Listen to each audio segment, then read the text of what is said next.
Hello. It's pretty late and I'm getting ready to go to bed, but I just wanted to hop on here really quick to talk about something that I witnessed today. And I want to know if this is a trend. Um, okay, before I get started, my name is Shara. I'm an event planner. I've been planning outdoor festivals and athletic events for over 25 years now. For 25 years. And in those years, I've seen a lot of things and worked with a lot of entertainers, and that's what I wanted to talk about today. So, so today, I went to one of our sites to see a band perform that I had never heard of them before, and not to say that I should have, but they were a new band to me, and they were referred to me by like a middle kind of booking person that I work with to help me get connected with certain genres of music. And so this one particular band, we gave them a try. We did a double header today. They did a children's show in the morning, and it was like a 45-minute show in one of our parks. And we actually filmed it for our cable access station, which was really great. And I saw some videos. My coworker went out to that event and she sent me some videos. And I mean, they did an amazing job. I mean, they really were engaging with the kids. They were hands on, gave kids opportunity to perform with some of the instruments, and it was a really great time. So I saw the videos and I was like, oh wow, we have like a new group that we can book, because certain genres are harder to book, especially children's entertainers. For some reason, they're really hard to find, or maybe there's like this secret underground network of children's entertainers that I just not tapped into. So it was really good for us to have access to another group. So I was super excited about that. So then I was like, well, you know what? Let me go out to the evening show that they're doing an adult concert in another one of our parks. So I went out there, headed out there. I knew I was a little early. I was trying to beat traffic. And so I get there, and the sound company that we also used the booker to contract was there, and they had already set up the band. I mean, like everything, all the all the instruments and equipment, sound equipment, all of that was set up, and it was just waiting for the band to arrive. So I was like, wow, like we are ready. We're like hours ahead of schedule. And so it was hot, especially hot today. We're dealing with the heat wave. So I sat in the car for a little while and just did some work on my phone and played around and took care of some things. And so then I finally went out to the site, like down to where the amphitheater is. And I was out there, and I was like, the sound company is out here, and I know there's a specific time that the band should be there. I didn't see anybody drive past me when I was sitting in the car. I was like, every time a car would go by, I would look and see who it was, like look into the car. And I was like, no, I haven't seen anybody that looks like they would be a part of the band or that were in the pictures that I saw from earlier this morning. So time goes on. I get out the car and I go and sit in the park, and I was like, maybe when they get here I can just meet them and introduce myself, and then we can chat a little bit, and then they can do sound check, and we'll be ready to start. Well, time just kind of passed, and people like people started showing up. Other people that were going to be set up during the performance were showing up, and I was like, where's the band? So I called the booking person, and not didn't really hear much about what was happening. But um, eventually one of the artists came. Two artists came. One of them turned out to be the manager of the band, and I was like, where is everybody? Like, what's going on?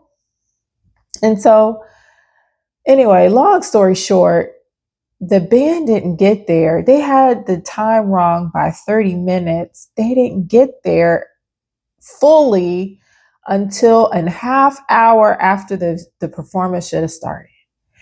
And there would have been a time in my career when I would have gone berserk. Like I would have been on everybody's like white on rice until they were excited as I am about let's get like everybody get organized or whatever. But there was no sense of urgency. I mean, they were like shuffling feet and chatting and on the phone and just like not tapping the like nothing.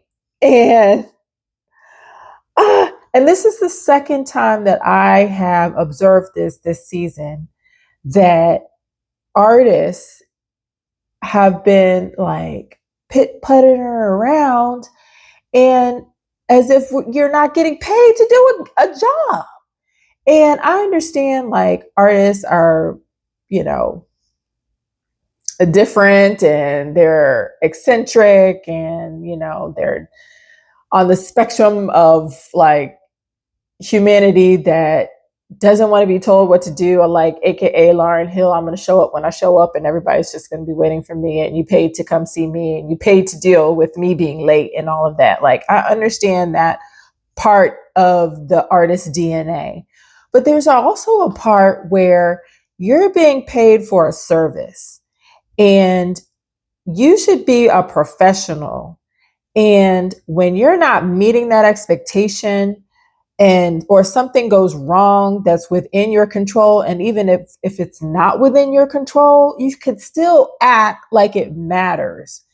And there were people there who know that I'm in charge of this event, and so they're kind of watching me trying to feel my temperature on how serious the situation this is. And they were, you know, coming to me like, don't we start at, you know, 7 o'clock? Why it's like seven, you know, it's like we're after 7 and we haven't started yet. And they're looking at me, you know, to try to see like what it is that we should do. And it's out of my control. I don't know the band. I don't know who I'm looking for. Their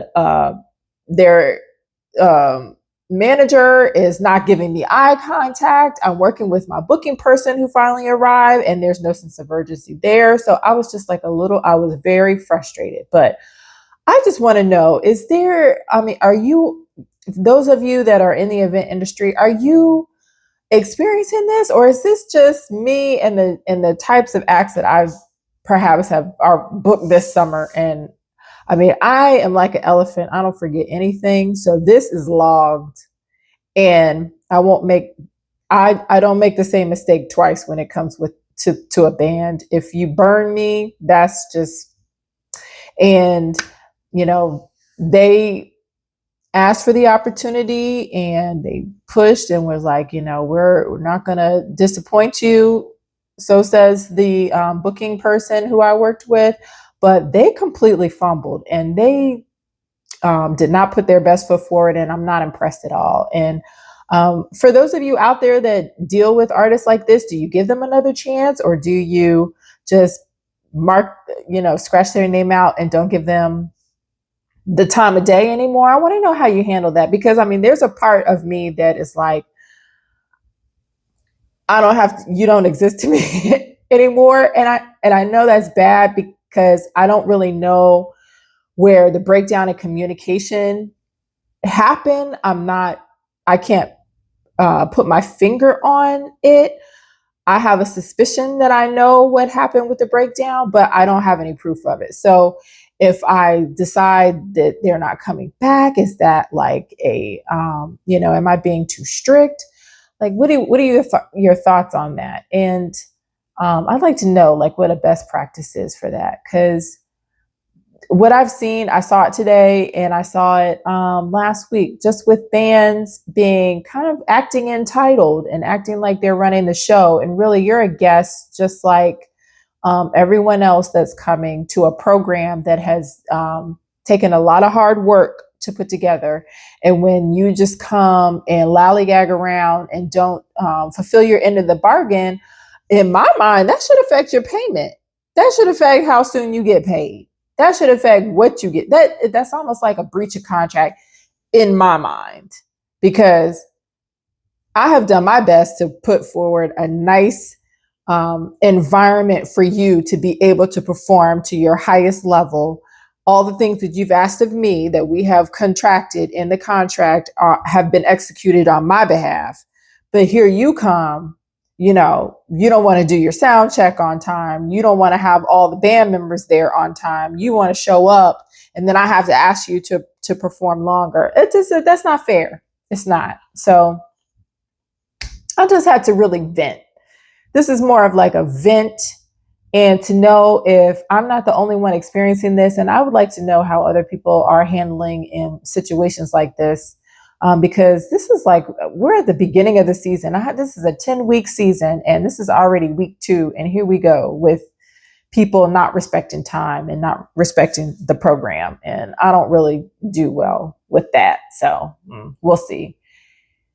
Anyway, thanks for letting me vent. If you're here this long in my 11-minute rant, sorry about that. And hopefully you found some, sense of like, I don't know, understanding or you're not alone if you're dealing with this. So I'd love to see the comments and if you all drop down in the comments and let me know how you're dealing with this stuff, I'd appreciate it. But anyway, so on this channel, we talk about events, we talk about things associated with events, the lifestyle and future and all of that for event planners. And so, yeah, if you like this content, and associated topics, then give it a thumbs up and subscribe to my channel. And I'll talk to you in the next video. Thanks.